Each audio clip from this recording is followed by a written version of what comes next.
Good evening. I'm Karen Taylor. I am Programme Director of the General Society of Mechanics and Tradesmen of the City of New York. And I'm delighted to welcome both our in-person and our online audience to tonight's programme, Rural County, Urban Borough, A History of Queens, with architect Laura Heim on this beautiful spring evening. Tonight, fittingly, also marks the first of our spring lecture season. You will find details of future talks on your seat. I want to express our thanks to our partner for tonight's talk, the New York Landmarks Conservancy, and to welcome their members as well as our own members and regular attendees, and a special greeting to new audience members. And if I've left anyone out, my apologies. I also want to thank Gregory Dietrich for suggesting tonight's talk.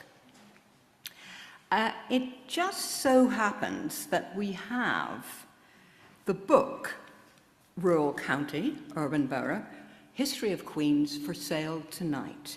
And you will be able to purchase a copy of this book from Amy at the front of the room. There's Amy over there. And I'm sure that Laura will be delighted to sign it for you. The book is also available online through Rutgers University Press website. We have another special window display to celebrate tonight's programme by Thomas Donoghue, who is our artistic window curator, which I encourage you all to look at before you leave this evening. So thank you for that, Thomas, and you'll find the window on the west side of the entrance as you exit. For those of you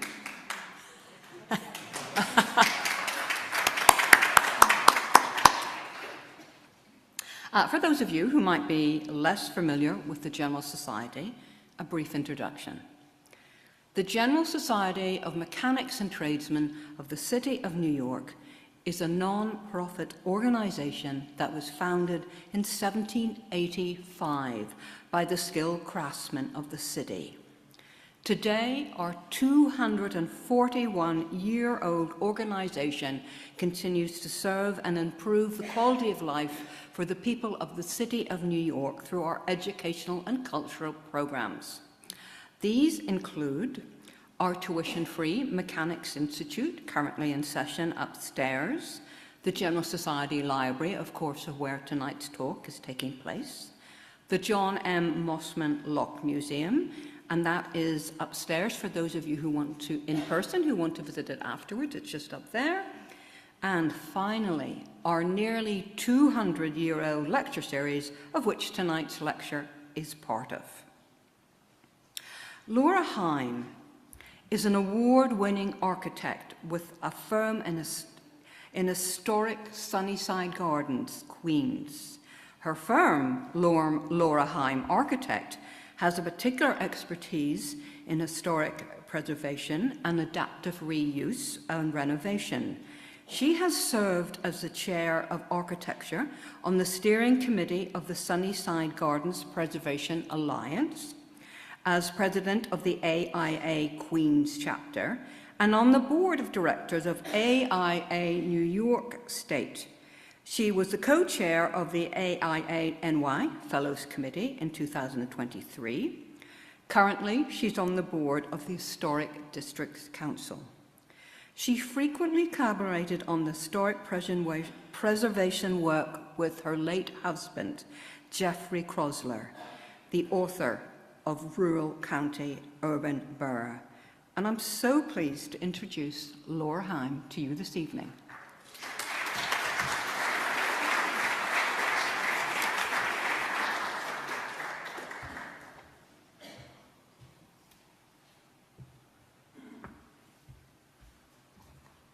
Hi, I'm pleased to be here to present Jeffrey Kroessler's life work, Rural County, Urban Borough, A History of Queens. My thanks to the General Society of Mechanics and Tradesmen for sponsoring this event in partnership with the New York Landmarks Conservancy. It is an honor to present in this dramatic and historic library under the beautifully restored skylight. I would specifically like to thank Karen Taylor, Program Director, and Victoria Dengel, Executive Director of the General Society of Mechanics and Tradesmen for inviting me, and Gregory Dietrichs for suggesting it. I've been so pleased to see in the past months that there is so much interest in the history of Queens. I'm glad this presentation is also virtual so that it will reach a wide audience. Jeff and I enjoyed attending many lectures here over the years, and we're of course supportive of the mission of both the General Society of Mechanics and Tradesmen and the Landmarks Conservancy. So it's an honor to present here. Jeffrey Kroessler was the foremost expert on the history and preservation of his beloved borough of Queens. I will begin with a brief introduction to his work and advocacy. Jeffrey, who was my husband, unexpectedly passed in the winter of 2023. He was a champion of preservation in New York City. He was a historian, preservationist, brilliant author, librarian, and educator. With his training as an academic historian, he uniquely promoted the recognition of everyday spaces and neighborhoods, which were historic and worthy of note. He was a devoted educator. His career culminated in the position of professor and interim chief librarian at John Jay College of Criminal Justice, CUNY. He truly enjoyed guiding students to resources and knowledge.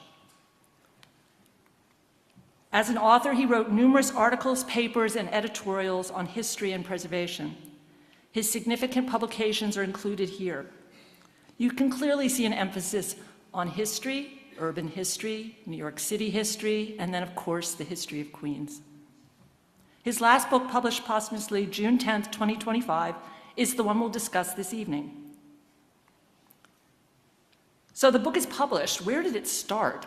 As early as 1987, Jeffrey was quoted in the New York Times championing the heritage of Queens. The historic heritage of Queens is denigrated because it doesn't have H.H. Richardson and Louis Sullivan. What it has are builders. This is a borough of homes and factories.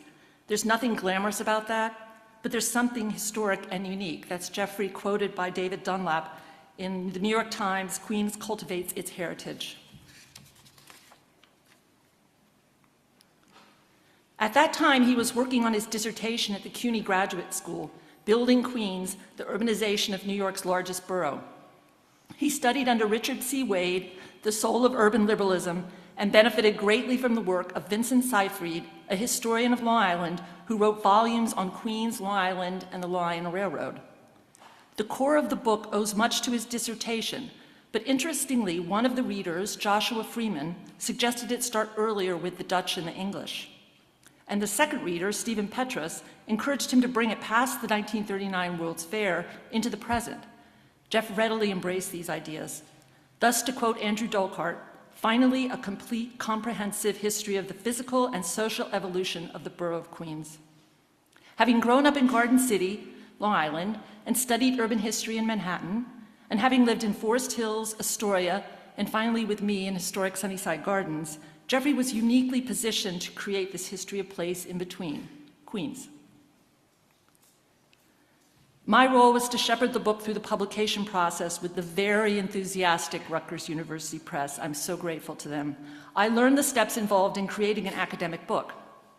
Preparation, first submission, second submission, production, final proof, and finally publication. The process of creating a book is similar in ways to creating a building, which I'm much more familiar with as an architect. You create, you submit, you get comments and review, and then again until you reach the final proof, where only corrections can be made if required, no content or structural changes.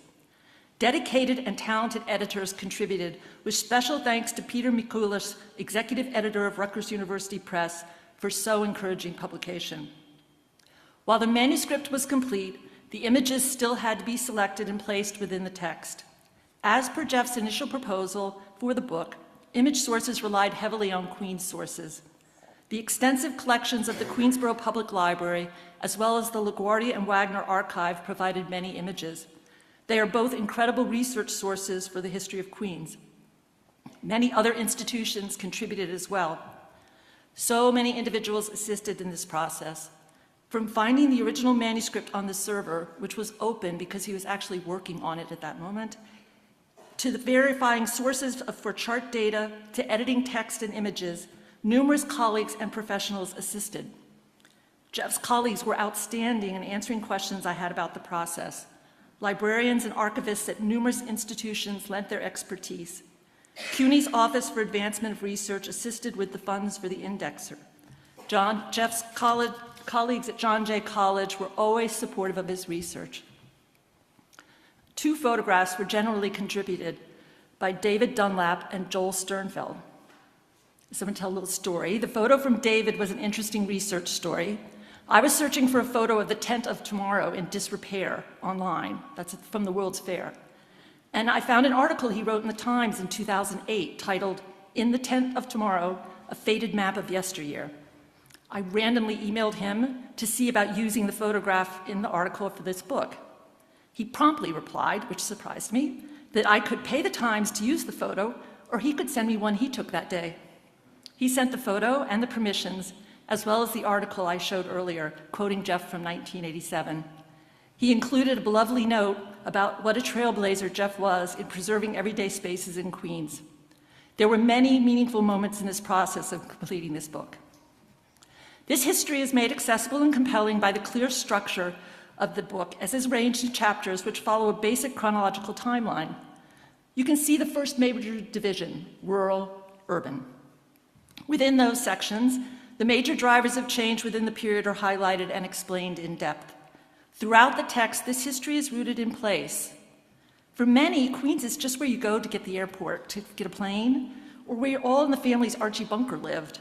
But there's so much more to the story. Beginning with the Dutch, this book tracks the amazing development of Queens from a rural county to the current diverse and bustling urban borough. So let's get our bearings. I always like to start with a map of Queens, because people think they know Queens, but they can't geographically place it. Here's an outline in red, dashed line, that shows where Queens actually is. Note all the patches of green areas within it. You can see the green Flushing Meadow Corona Park in the center at the north end, as well as numerous other parks and cemeteries.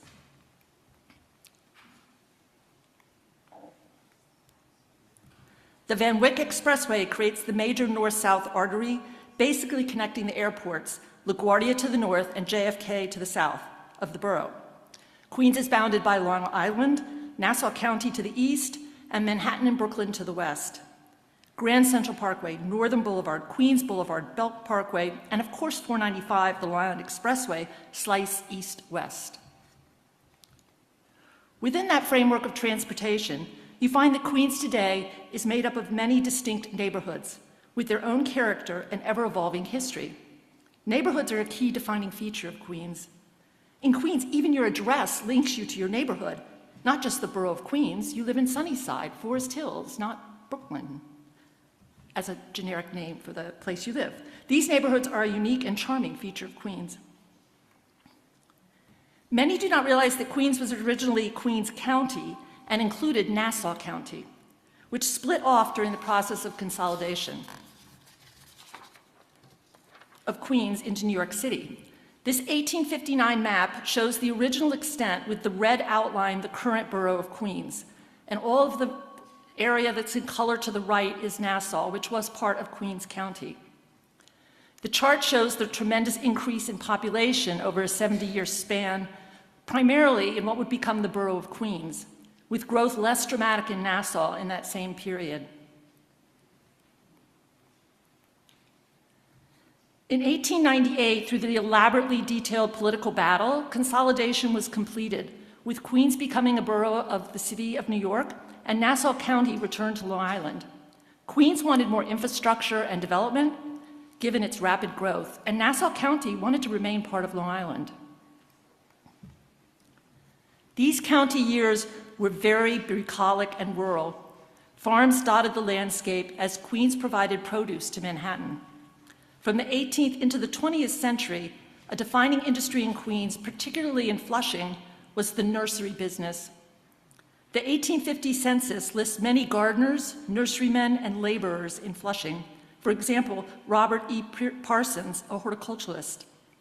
Samuel Baum Parsons, Jr. became the superintendent of parks in the city of New York and worked closely with the famous landscape architect Calvert Vaux, and was responsible for much of the planting of Central Park at the turn of the century. The Parsons Nursery remained active until 1906, when the city acquired the property for Casina Park, where exotic 100-year-old specimens still stand in stately rows. See lower left image, which I took last year. Little by little, in the early 1900s, commercial buildings began dotting the farmland. With rapid rate of growth, often buildings were cookie-cutter and repetitive, as you see throughout Queens. The building and the landscape became the fabric. But let's go back to the land. Long Island is defined by the Great Terminal Moraine, which is the southern limit of the glacier that covered North America in the last ice age. The ridge creates a boundary between Flushing on the north and Jamaica to the south. Southern Queens looked to Brooklyn for markets and a gateway to Manhattan, and Flushing sought direct communication to Manhattan by water. Thus, those two important places in the development of Queens initially developed very independently. One of the most unusual, now lost features was the Hempstead Plain, shown in the bottom image, a unique prairie, and the only tall grass prairie east of the Appalachians. The English set up a racetrack there in the late 1600s, and it was later purchased by A.T. Stewart to make Garden City, Long Island. Queens has a deep history of religious tolerance, dating back to the Dutch and the English in the 1600s.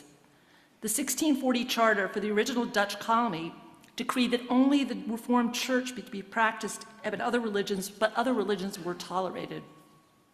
When Peter Stuyvesant took over as General Director of New Netherland, he made it his mission to uphold the status of the Reformed Church and suppress all religious dissent.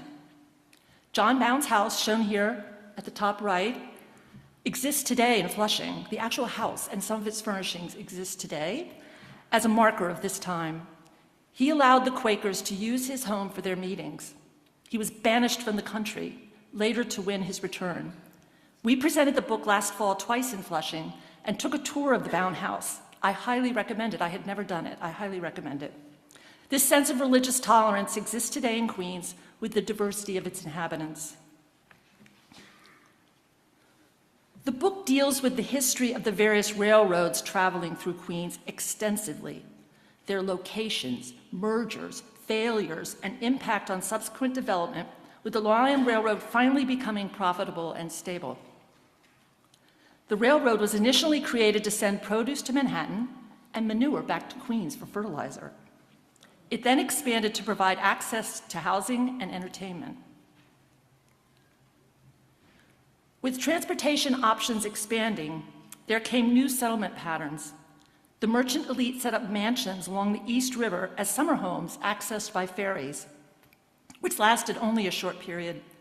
The railroad led to expanding railroad suburb development, with large tracts of land now easily accessible and laid out in vast grids.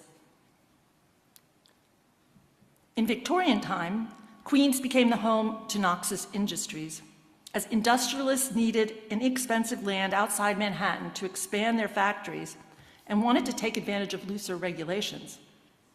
They created industrial villages. Here you see the village of College Point in 1876 on the top. It's with the still standing Poppenhusen Institute in the center with the mansard roof. Conrad Poppenhusen made his fortune in hard rubber and created this village for his workers. This building still exists as well, and its recent preservation efforts are being honored by the Landmarks Conservancy this spring at the Lucy G. Moses Preservation Award Ceremony. Please consider attending. Below, you will see the Steinway Piano Factory, founded by Henry Steinway. His son William moved production to Astoria in the 1870s and also created a working community. These large tracts of open land were also ideal for horse racing, which had been continuous in Queens, first found in the Hempstead Plain, established by the English in 1665. Other racetracks followed, but it was in the 1800s that the sport attracted large crowds, as shown here in this classic print. Also during Victorian times, Queens became a place to play and relax and escape the dense urban fabric of Manhattan. With trains now providing better access, people flocked to the south for the beaches. Wealthier families stayed in hotels like Auburn, by the sea, while middle-class families rented small wooden bungalows, like the Rockaway bungalows. To the north, North Beach Park, now LaGuardia Airport, was created by Steinway to provide enjoyment for the workers of his factory. And in Middle Village, Queens, across from the Lutheran Cemetery, you could find Niederstein's, a German restaurant and hotel. We celebrated Jeff's father's 80th birthday at Niederstein's. It was sadly demolished in 2007. The Queensboro Bridge was a direct result of the consolidation of Queens into the greater New York City. It was completed in 1909. When it opened, it was the fourth longest bridge in the world. The new bridge dramatically impacted the increase in population of Queens.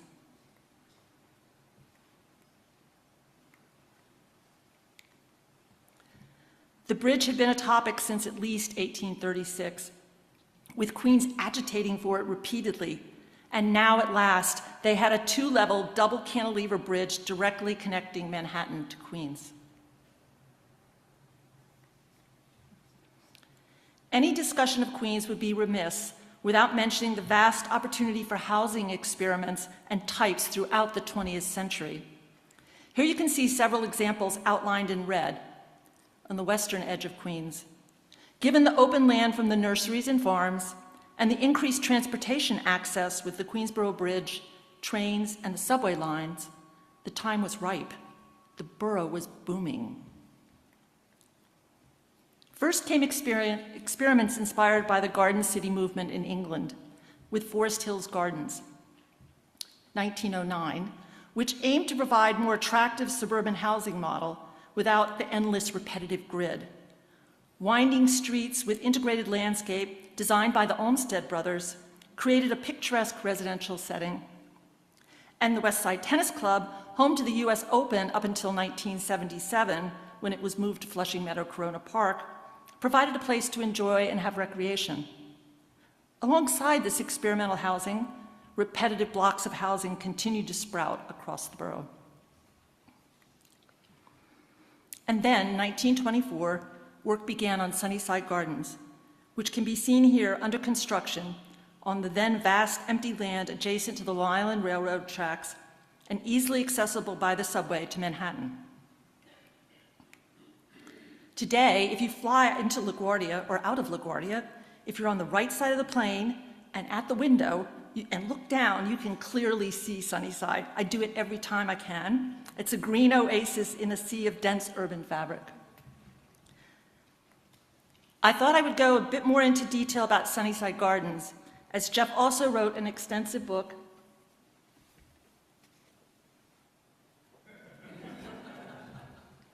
on this planned community.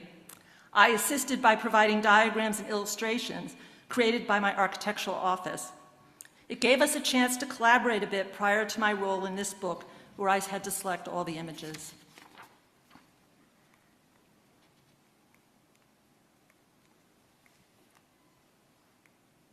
What year is that? 2021. I live in Sunnyside Gardens and conveniently walk to work, as my architecture studio is located a block away from the house. I've completed 40 projects in my neighborhood, all of those little red dots, which demonstrate a high level of community trust. Jeff and I were partners in preservation as we worked successfully to have the neighborhood designated a historic district in 2006 and 2007. As with Forest Hills, Sunnyside Gardens embodies the Garden City movement ideals that originated in England. Housing reformers' goals were to combat the social ills of crowded, unhealthy urban areas with a new model of garden suburb housing. Emphasis was on open space, scale, and landscape.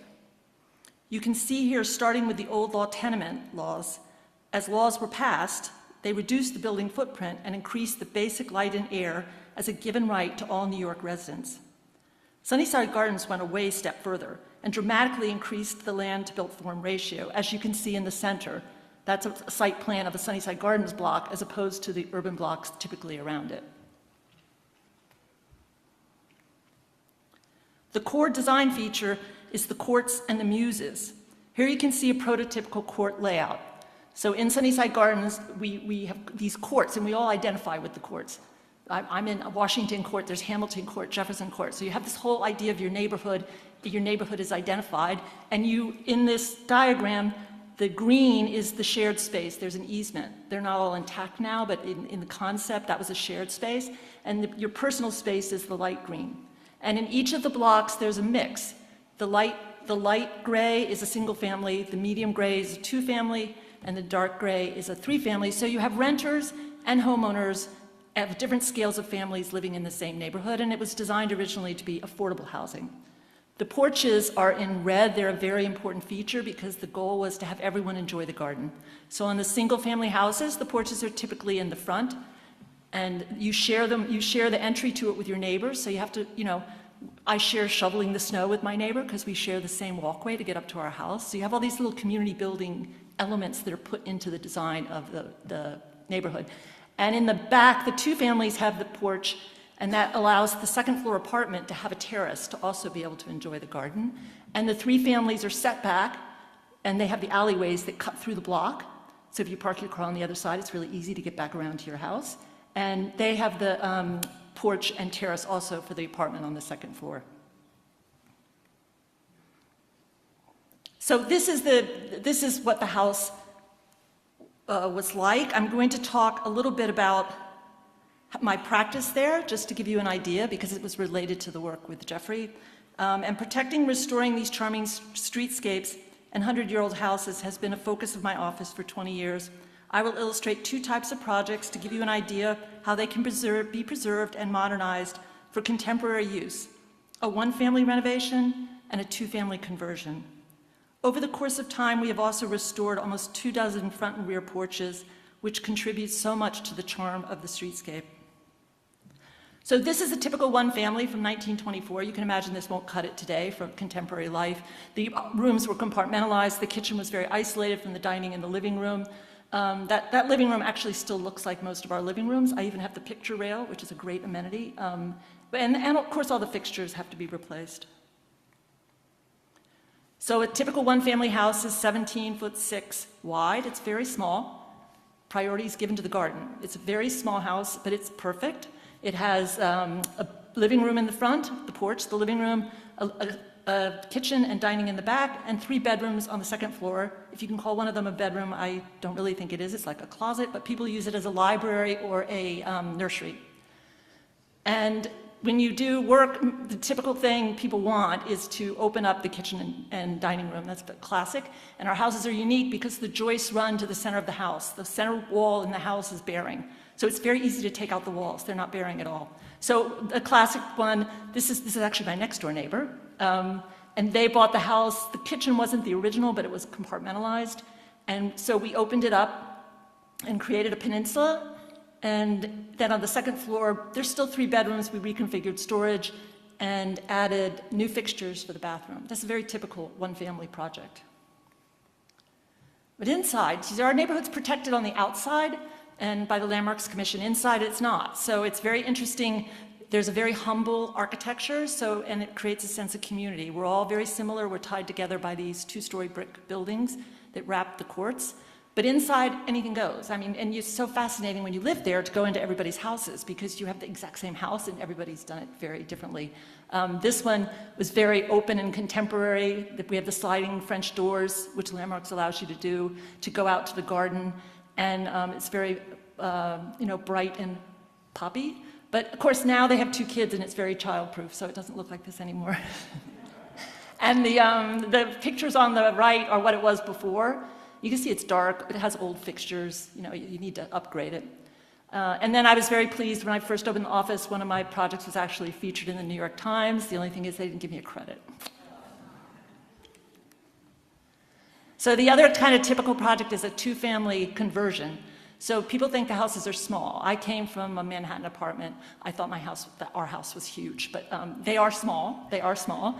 And if you have a growing family, you want more space, especially if you're coming from a different background. So people buy the 2 families and they want them converted, which is 2 apartments, one on each floor, and they want them converted into a single family. This project was actually it was my first large project when I opened my office 20 years ago.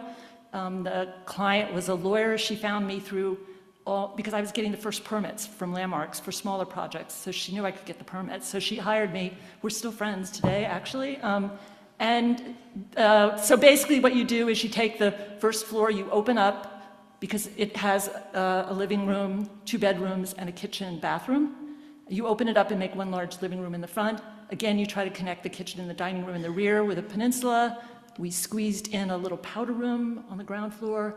And then upstairs it has 3 bedrooms, a master bedroom with its own bathroom, and different storage configurations, ample storage. So here you can see the before. You know, it's old fixtures. This is what you typically encounter, old fixtures. And a lot of the porches have been enclosed. You know, people wanted a room. Small house, they made it a room. I don't know what you do in there, but they made it a room. And you can see on the bottom where it has the living room, that's the wall where behind that wall is the stair that goes up to the 2nd floor for the apartment upstairs. So typically you open that up, you allow the stair to flow into the living room. You can create a very open ground floor so you can literally see through the house back to the garden. And then you restore the porch, which to me is an amazing amenity, the porch.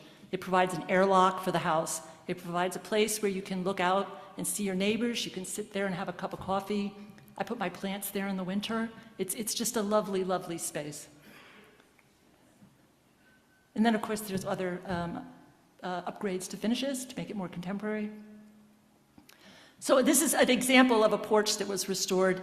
In 1940, the city of New York took tax photos of every property in the city. And now they're all digitized, so it's very easy to find them. When I opened, you had to get them, but it's very easy now. You can download any of them. And if you go with the tax photo to Landmarks, you can fairly easily get a staff permit to do the porch if you replicate it. So in this case, you can see we clearly tried to replicate the porch. We put the door back where the window had been put in, infilled in the door. And Marvin makes windows that are almost identical, except they're very insulated and thermal, which is great, so that you're not freezing in your porch, because the glazing was single pane in the original porches. And when this was going on, the contractor put up an 8-foot-high plywood fence because he wanted to put all his garbage in the front. And this was the first big project in Sunnyside after we became a district. And becoming a district was way more contentious than it had any right to be. So the neighborhood was a little, edgy about what's going on behind that fence, because it was up for a while, this fence, and this was the first big project. When the fence came down, the client was like a rock star. Everybody was taking pictures. They were like so amazed that this could happen. And I think it has helped make it continue. It's very incremental. That's what Landmarks does. It's very incremental, but every time a porch gets done, the neighborhood is improved. So now, that was a little sidestep, but now let's go back to the timeline.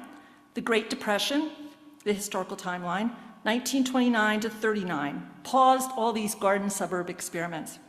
In fact, many in Sunnyside lost their homes to mortgage foreclosures. But it gave way to the New Deal housing efforts.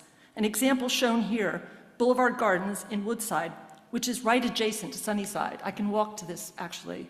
FDR established the Public Works Emergency Housing Corporation with the Public Works Administration. The housing division of the PWA created loans for limited dividend corporations to invest in new housing, construction. In the case of Boulevard Gardens, the housing division signed a loan for the work, and the work was completed in 2 years. Can you imagine if we could do that today? Public housing experiments continued, with NYCHA submitting plans to PWA for Queensbridge houses, a successful large-scale public housing project designed to house the working poor along the East River just north of the Queensboro Bridge. The New Deal also created an expansive public works program, 1933 to 39, to combat the Depression. In New York City, Mayor Fiorelli, a friend of FDR, and the Parks Commissioner Robert Moses worked together to use the New Deal to the city's advantage. Moses played a central role in this time in transforming the Queens landscape for better or worse. The New Deal made possible the Triborough Bridge, as well as Reese State Park.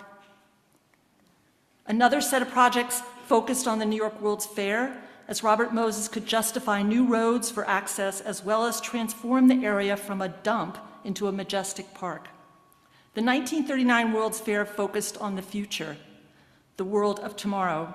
were the futuristic exhibition buildings for GM and Ford, but it also pointed to a charming suburban future that would be realized in the post-war decades.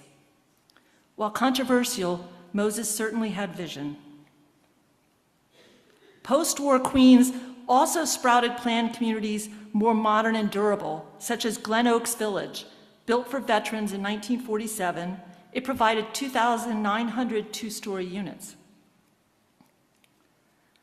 Also, garden apartments such as Fresh Meadows and Parkway Village, home to the United Nations employees, including their diplomats. As employees of the UN, they came from all parts of the world and were all different races. This enclave apart was essential. Embarrassingly, they faced racial barriers in securing housing in many neighborhoods. But many found the place with its international makeup very inspiring. I've had people in these talks tell me they lived there and that it was a wonderful place, actually. And later, Rochdale Village, known primarily for its social values, as it was planned to be integrated and inexpensive. Rochdale Village was, in 1963, the largest cooperative apartment complex in the world. The demographics of Queens began to change dramatically from 1950 to 2020. All in the Family with Archie Bunker's home, as shown here in the credits, went on the air in 1971 and ran for 12 years. It recorded an ordinary working man negotiating this changing social landscape. The book acknowledges the changing demographics of the borough as it transitioned from 96% white to 23% white. A driving force was the change in immigration laws with the passage of the 1965 Hart-Celler Act, which significantly altered American demographics by shifting immigration sources away from predominantly European areas towards Asia and Latin America. Of course, in Queens, with the convenient location of the international airports, that was a factor as well.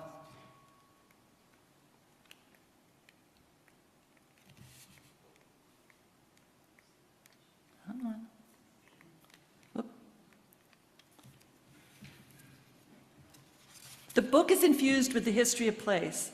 And of course, with Jeffrey Kroessler as the author, the importance of preservation is addressed. In the concluding chapter, with praise given to all those local authors who wrote with care about their neighborhoods. He also mentions some structures that have been lost and some that have been saved. Here's the Tent of Tomorrow, that's David Dunlap's photo, which while enduring years of neglect has finally been stabilized. The dramatic demographic shift in Queens created renewed vibrancy and sense of place. You can see in the chart how rapidly the foreign-born population increased in the borough relative to other parts of the city. While the inhabitants changed, the pride in its neighborhoods remained. While Queens is the most diverse place on the planet, let's hope in the coming years the unique sense of place can still be maintained.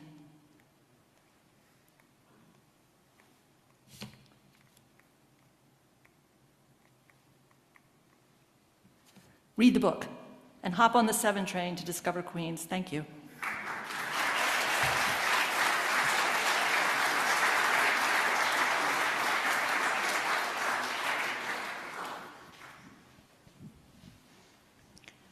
Laura, thank you. That was absolutely terrific. And I feel like I hardly know Queens at all, and I'm ashamed of that. So anyway, you've certainly inspired my interest, and I'm sure of many other people here tonight. We'd like to take some questions now, and also to remind the online audience, if you would submit your question to Meg, she will then forward the questions to me. Have we someone to start? Okay.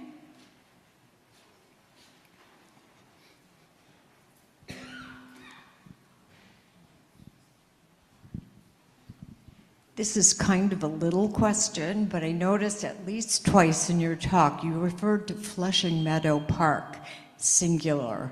I always think of it as Flushing Meadow, not Flushing Meadows. When did that transition take place? I am not going to know the answer to that question. Jeffrey? I don't know, actually, sorry. But you've noticed? Yes, yes.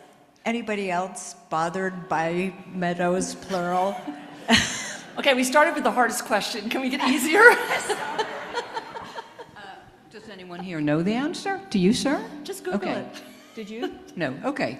Well, then I'll move on to your question. Well, I'm sure we'll find out sometime. I'll find out. Okay. You better believe it. Next Okay. talk, I'll mention it. Okay. Could you discuss some of the consolidation of the various towns in Queens into the borough? Should I repeat that? Yeah, repeat it. If you could Repeat it. discuss how the consolidation of the various little towns and hamlets of Queens into the borough of Queens, how did that play out? Okay, well, it was very controversial. It wasn't a united front. They each had their own little concepts of what would be good and bad, because Long Island City wanted it the most. The closer you were to Manhattan, the more you wanted the money for the development. The denser you were, the more you wanted the money in general. And Nassau County didn't care at all. I mean, they were suburban. They didn't really need all this other infrastructure. And I think Long Islanders wanted to stay Long Islanders. I don't think they even wanted to be part of New York City. I mean, that divide still kind of exists. So I think in terms of the backroom politics, you'd have to read the book. It is very well researched and very well detailed, but they all had their fiefdoms and they all had their political interests in trying to do it. But they were able to gather enough support to make it happen.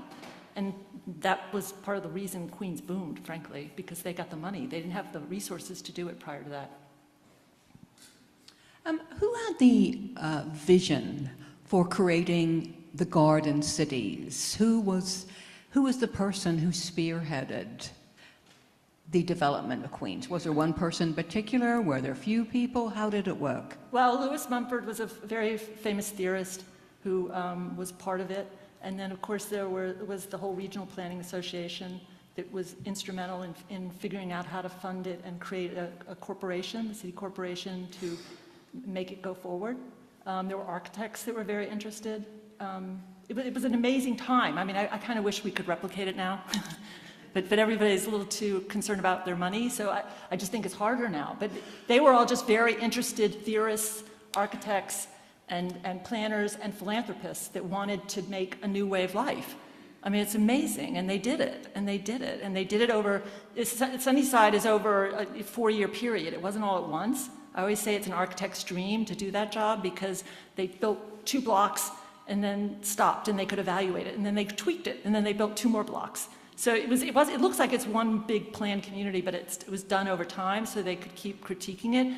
And then it led to Radburn. So it was more like a whole period of research, and all these interested parties were contributing. And then the Depression happened, and that was that. And it never, and now land's so expensive, it's very hard to do it. You have to realize the land was very cheap then. So it was easy to try to motivate this. But I also think the spirit of the people was different. I think people really wanted. They wanted to see how else we could live. I will take some more in-person questions, but I actually have a few online questions, so I'll go with them. This is from Mina online. Your husband cites his mentors. Who did he mentor? Who are the current scholars of Queens? I think Jeff was very unique in his appreciation of Queens for his time period. He didn't really mentor anyone else specifically that I know of in the history of Queens, but he was incredibly generous with students and colleagues across the board. I found this, so he was mentoring. I don't know if it was like a specific Queens expert mentoring, but I found this even more so doing the book because so many people would tell me how much Jeff helped them and how much they appreciated his intellectual insight. He was such a fighter for preservation, and it came up all the time. Anytime I wanted help with something, everyone was there. I mean, I can't tell you how unusual it was, and it's not just because he was my husband. He must have been, and he loved the library. He loved this. He was on the reference desk.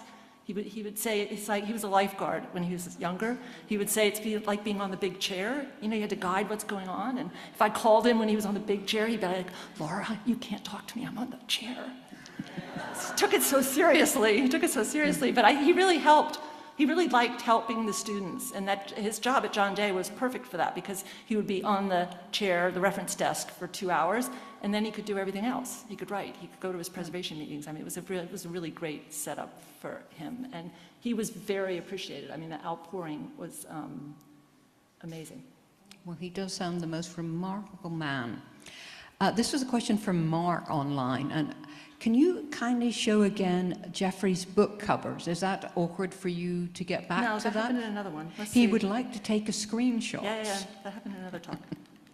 No, it's my retirement. Sell the books. I'm joking. Totally joking. If it's over $100, it's amazing.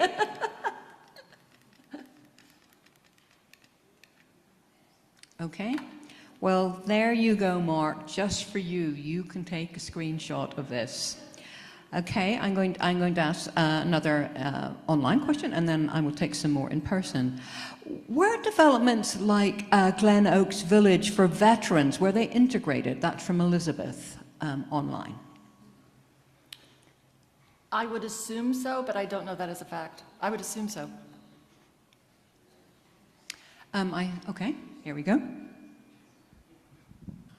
Could you explain a little how the Board of Education deals with the incredible number of languages that walks through the doors every morning? What is it, 30 or 40 different languages that they have to handle? Or maybe even more. Huh. This is the most unique set of questions I've had. It's good, you know, it's good to keep your brain going at this age and try to figure it out. I don't know exactly how they do it. I don't, but you are right. It's an amazing task to have to do it. Even the libraries, they have to handle so many different languages. I actually think it's one of the really beautiful things about Queens. Anything goes in Queens because it goes back to the religious tolerance theme as well. But there's so many different ethnicities, and you know, there's no real structured social hierarchy like in other places because there's like people moving so much and coming in, and we have amazing food. So, and I think people learn, you know, just living in Queens, to have tolerance for everybody because that's how we live there. I mean, we live with a multinational group all the time, and you go to the bodega, it's, you know, this person, the Romanian butcher. I have a Romanian butcher, and a Turkish bodega. It's like, it's amazing, and it's constant. So you don't see the antagonism. You just see these are the people you do your daily life with. I actually think it helps. But I don't know how they actually handle it in terms of the education department. I'm sure it's a huge challenge. Laura, thank you. That was wonderful. I just wanted to comment. I met Jeff in 1981, and we worked on preservation in Queens for the New York Architectural Terracotta Company building at 42-10 Vernon Boulevard. It was slightly in one of your slides, which showed the Queensboro Bridge, since it was right next to the Queensboro Bridge. And I grew up in Queens in the Rockaways, so I found the book to be really interesting. And I congratulate you for continuing to promote the book. Buy it. Do you have anything else you'd like to add about Jeffrey's work in Queens?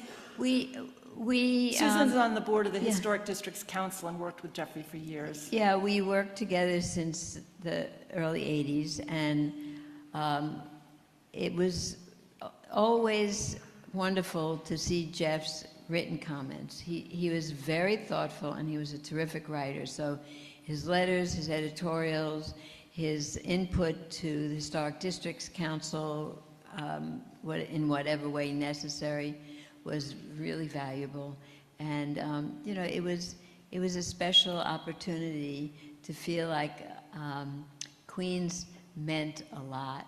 You know, I even saw Neponset, where I grew up, on one of your maps, number 5. So that was great. Thanks. Right, well, there's quite a few hands going up, so I'll try and get as many questions as possible. So, sir? Good thing I didn't go over with the talk. In 2 sentences or less, explain the grid system in Queens.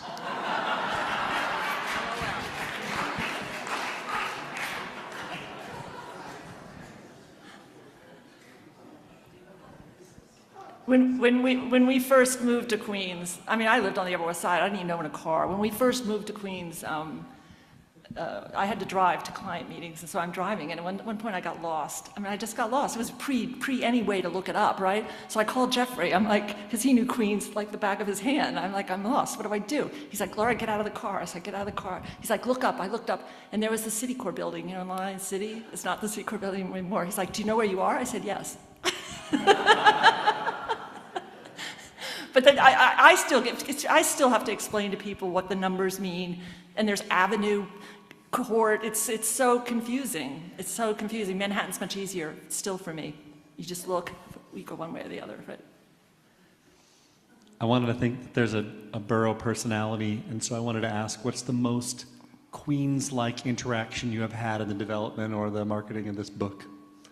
Who's the most Queens person who's approached you, and what did they have to say? Oh, the Queens person. What is a Queens person? I don't know. I'm leaving that question open. To promote the book. I have to mull that one. Maybe Mario Cuomo.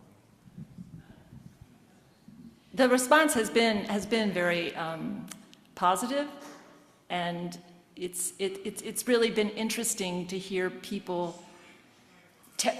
Because everybody has a connection to Queens, it seems like, especially when you're in my position, because they tell you about it, right? So I hear all these ways that people know Queens. And to me, that's been fascinating about these talks, because people come up and they're like, oh, my grandmother lived in Queens, or I lived right around the corner. I gave a talk at St. John's, and it was great. It was all these graduate students. They were history graduate students. They were so enthusiastic. It was wonderful. They asked all these questions. So the next day, I'm coming out of my office, and this guy comes up to me, he looks at me, like I'm in a fishbowl in my office. He's staring at me. I'm bringing out the trash. He's staring at me. He's like, I saw you speak yesterday. He's like, it was great. I live right around the corner. It happens all the time. It's really funny. It's a neighborhood. It's really interesting. Hi, this has been wonderful. Can you explain how so many areas of Queens are so quiet, that the cemeteries are sprinkled throughout them? The Calvary Cemetery, the cemeteries in Ridgewood, Springfield Gardens. Why was Queens such a popular place for cemeteries? Because it was open land. I mean, they didn't think of it as, I don't think they thought of it as parks, which people do now. I mean, it's lovely. But I think it was just inexpensive open land, and they made them the cemeteries. It's an amenity for us now, because you're right, they're quiet, and some of the architecture in them is very beautiful. But some people think of Queens as cemeteries too, Airports and cemeteries. Hopefully we're dispelling that. In reference to the subway system in Queens, was that created before these villages and areas were populated, or which came first? And is that covered in the book? The development of the railroads and subways is detailed in depth in the book. It was around the turn of the century when it really started operating to make it more accessible, and that's why so many developments happened in that period, because you could get to them. I mean, there's an amazing picture of the 7 train, and there's nothing there, and the 7 train is just like going out. But of course, all the development would happen originally adjacent to the subways. It's actually I feel fortunate where we plan to live near a subway, but it's actually challenging in Queens when you don't live near the mass transit. It's challenging. It's a very different lifestyle, because, I mean, I'm just emphasizing the importance of when they put the mass transit in, that's where development happened. Hi, I'm wondering about development, I guess really it'd be across the city as opposed to just Queens, but and just in terms of preserving the character of, in so many neighborhoods in Queens these days, renovations have taken on a completely different character from the neighborhood. A lot of pink marble, if you've noticed. And I'm just wondering, is there anything happening in city government or among the organizations represented here that is trying to do something about that?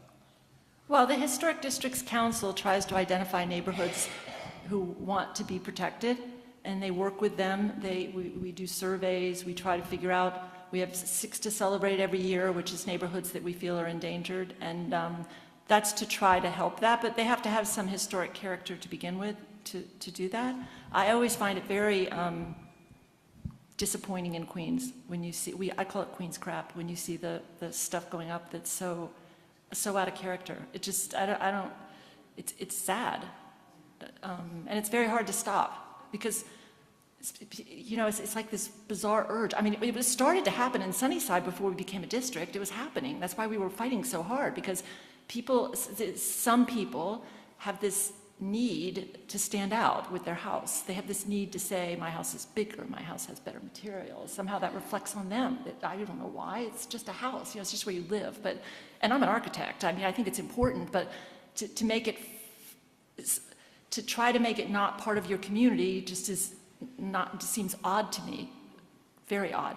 But I don't know how you could mandate people to feel differently. I just don't know how you can. You can try to instill it. You can try to show them how it could be, but usually it happens because a group of people have lived in the neighborhood and they start to see it changing and they don't want it to change. You have to have enough intact to make it work. And then they start to try to organize. And there are various groups in the city that try to help with that process. But I always think landmarks in Queens is still a little rugged, let's say. Because we don't have beautiful buildings. We have, you know, factories, and they're important historically. They're important historically, and we do have some beautiful buildings, but Queens is a little rougher. It doesn't mean it's not important. It's a part of the history of the city. So I think it's a slightly harder sell at the landmarks level, at the protection level. Following up on your remark about cemeteries, I've read that hundreds of thousands of those interred currently in Queens were previously interred in Manhattan. Can you shed a little light or color on that process? Was it controversial?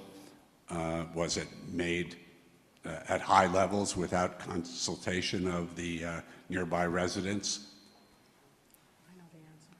I'm going to have to defer to my non-historical expertise here because I don't know the answer to that.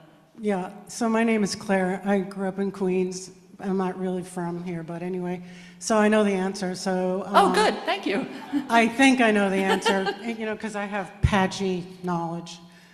So there was the 1847 Cemetery Relocation Act, where Manhattan, as you say, did want to get rid of, you know, detritus or laying around because they were trying to develop Manhattan. They knew how expensive the land here was. So they relocated it all out to what was then, you know, farms and countryside. Right. And it was cheap land. And, you know, of course, there's like big tracts of cemeteries. The other thing culturally was that this was before parks were really built. There were a lot of old people, sorry, I don't mean old, I meant poor people living in tenements who would pack up a picnic and go to visit their loved ones and spend a Sunday or so after church in the park. So those big, gigantic cemeteries provided, you know, quite a few different answers to different problems of the era. Thank you, Claire. Just because it's close to, it's now 7, and I've got quite a few online questions, so I will just take, I know there's a gentleman over here whose hand I seen up, and I'm sorry I've been sort of focused on one side of the room, but let me take this gentleman whose hand has been up. Okay.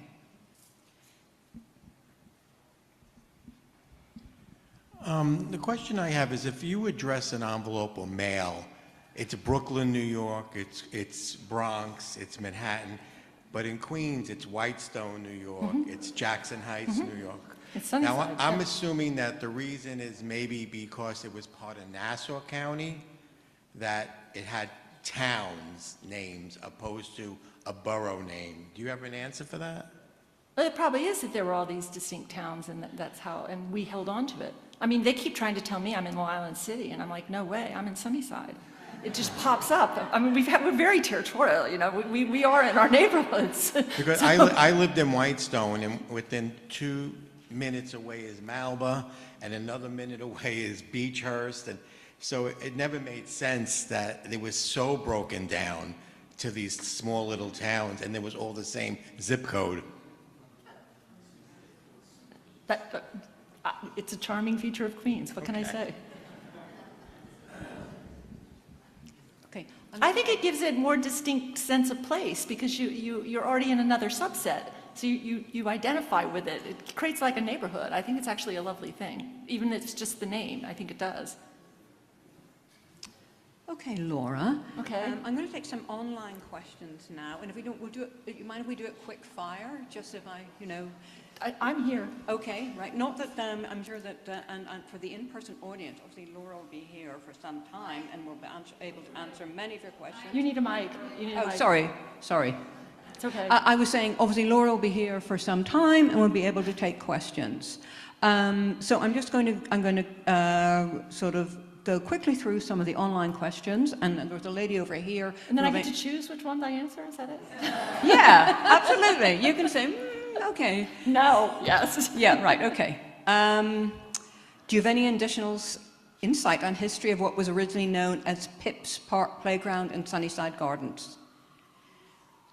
Okay. Yes, no, okay. I know that one. Okay. The Phipps Park is right across from Phipps. It's a small park. It was very controversial they sold the park right before we became a landmark district. When we became a district, it was actually given a curb cut, so people assumed that it would be developed. And there was a whole phase where Michael Schwarting, who's a professor of architecture, proposed putting the Illuminaire House there, which is this aluminum exhibition building that was disassembled from it was originally an exhibition building, but it was an architect had put it on an estate in Long Island. It had been disassembled, it had been reassembled in Central Islip at New York Institute of Technology, where I taught. Actually, I watched it going on. And out of the blue, Michael contacted me, and there's this empty lot, which is this park.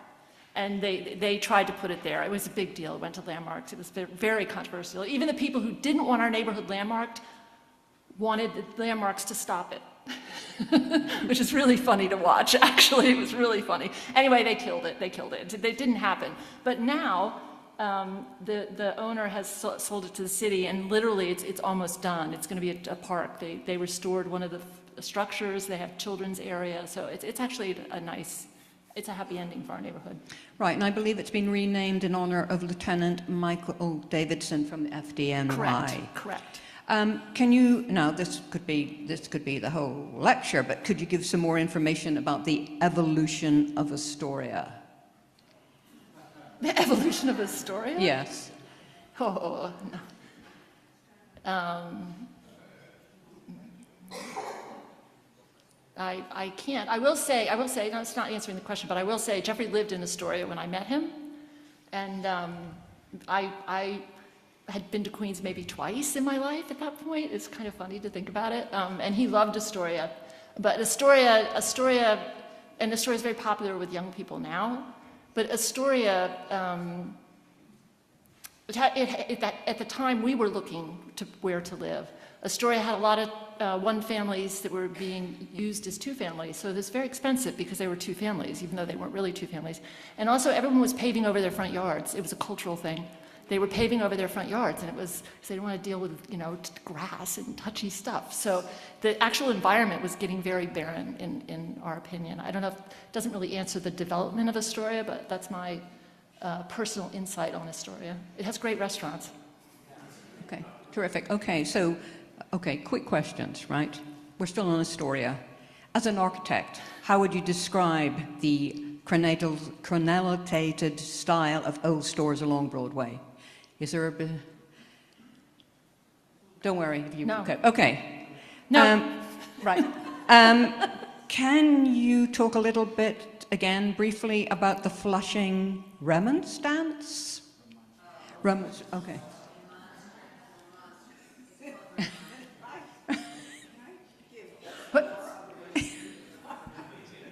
What? Don't worry, Laura. We'll move on. Well, I mean, that's a whole major idea. Another potential lecture. Okay. Okay, this will be the final. Everybody just wants it to keep going. I I'm know. very flattered. This will be the final online question. Okay. Yeah. Please let us know about Leafrack City. Okay? Right? No. That's fine. Okay. And now, okay. I will give this audience the most unique set of questions award.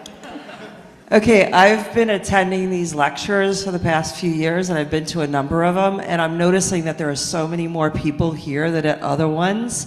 And I want to ask everyone, how many of you were raised in Queens or live in Queens and have a connection with Queens?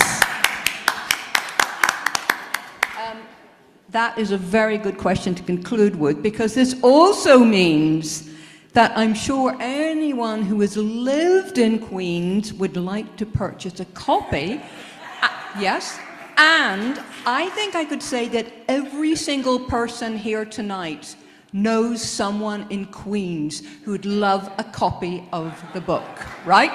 Agreed? Yes.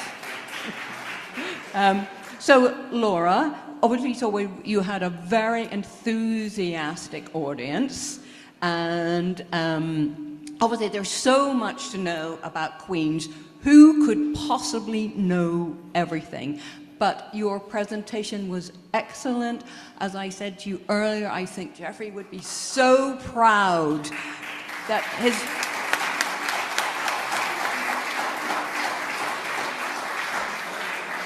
I want to sincerely thank everyone for coming. It's actually very joyous for me to see the reception to this book. I think it did really fill a hole in the history of New York City that had needed to be filled, and I felt very dedicated to making sure that happened, even under these circumstances. So I'm glad that it's happened, and it's been getting a very good response. So I appreciate everyone who's here to support the book. Thank you very much. Hear, hear. Yeah. Victoria, would you like to say a few words?